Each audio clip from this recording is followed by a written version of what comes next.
Hello friends, காலத்தை எந்திரிச்சாலே ஒரே கொஞ்சம் பரபரப்பாக தான் இருக்கும். அதுலேயும் நம்ம கொஞ்சம் லேட்டாக எந்திரிச்சிட்டோம்னா அவ்வளோதான், நம்ம டென்ஷனுக்கு அளவே இருக்காது.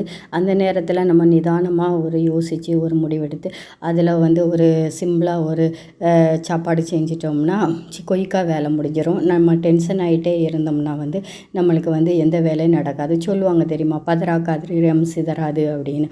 அந்த மாதிரி தான் இன்றைக்கி காலத்தை நான் கொஞ்சம் லேட்டாக தான் எந்திரிச்சேன். காலத்தை என்ன சாப்பாடுன்னு பார்த்திங்கன்னா, சூடான தோசை, அப்புறம் சுட சுட சாம்பார், இட்லி பொடி, அப்புறம் சுட சுட இஞ்சி தேயிலை. இந்த இஞ்சி தேயிலை யாருக்கெல்லாம் ரொம்ப பிடிக்கும்னு சொல்லுங்கள் ஃப்ரெண்ட்ஸ். இந்த இஞ்சி தேயிலை ரொம்ப ஒரு டேஸ்ட்டாக இருக்கும். எனக்கு இது ரொம்பவே பிடிக்கும். உச்சைக்கு என்ன சாப்பாடுன்னு பார்த்திங்கன்னா, சுட சுட சோறு வச்சுருக்கேன் ஃப்ரெண்ட்ஸ். இந்த சோறுக்கு காம்பினேஷனாக ஒரு நல்ல பிள்ளை ஸ்ராவு வாங்கி கறி வச்சுருக்கேன். வறுத்தரைச்சி தான் கறி வச்சுருக்கேன். இந்த பிள்ளை ஸ்ராவு அதை வாங்கி கொஞ்சம் க்ளீன் பண்ணக்கு தான் கொஞ்சம் கஷ்டமாக இருக்கும். ஆனால் கறி ரொம்ப டேஸ்ட்டாகவும் ரொம்ப அல்டிமேட்டாகவும் இருக்கும் ஃப்ரெண்ட்ஸ். அப்புறம் உச்சைக்கு வெண்டைக்காய் கூட்டும் கொஞ்சம் வச்சுருக்கேன். இந்த வெண்டைக்காய் கூட்டு நிறைய பேர் வலுவலுப்பாக இருக்குன்னு யாரும் சாப்பிட மாட்டாங்க. பாதி பேர் இது வலுவலுப்பாக இல்லாமல் பண்ணுது எப்படின்னு வீடியோ வேணும்னா சொல்லுங்கள், நான் வீடியோ ஷேர் பண்ணேன்.